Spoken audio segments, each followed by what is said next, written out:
தூத்துக்குடி அருகே முக்கானி ஆத்தூர் பாலத்தை சரி செய்யவில்லை என கூறி பாஜகவினர் போராட்டத்தில் ஈடுபட்டிருக்கிறார்கள். அந்த காட்சிகளை பார்த்துக் கொண்டிருக்கிறோம். விவரங்களை நம்முடைய செய்தியாளர் சுப்பிரமணி வழங்க நாம் கேட்கலாம்.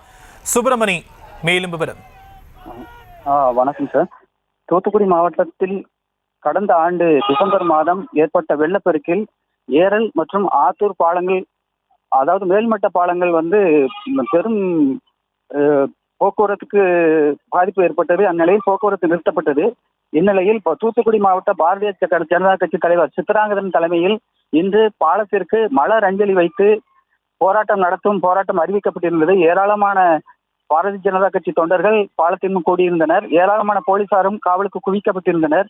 இந்நிலையில் போராட்டக்காரர்கள் ஆத்தூரில் இருந்து ஊர்வலமாக வரும்பொழுது அவர்களை காவல்துறையினர் மிகவும் தடுத்து நிறுத்தி போராட்டக்காரர்களை தடுத்து நிறுத்தினார்கள். இந்நிலையில் அவர்களுக்கும் போராட்டக்காரர்களுக்கும் தள்ளுமுள்ளி ஏற்பட்டது. இடையில் 2 தொண்டர்கள் மலர் வளையத்தை எடுத்துக்கொண்டு வேகமாக ஓடினார்கள். அவர்களை எதிரே வந்த போலீசார் தடுத்து நிறுத்தி பெரும் போராட்டத்துக்கு இடையே அவர்களை நிறுத்தினார்கள்.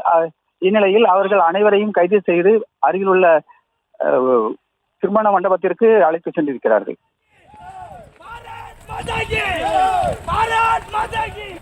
தற்போதைய விவரங்களுக்கு நன்றி சுப்பிரமணி.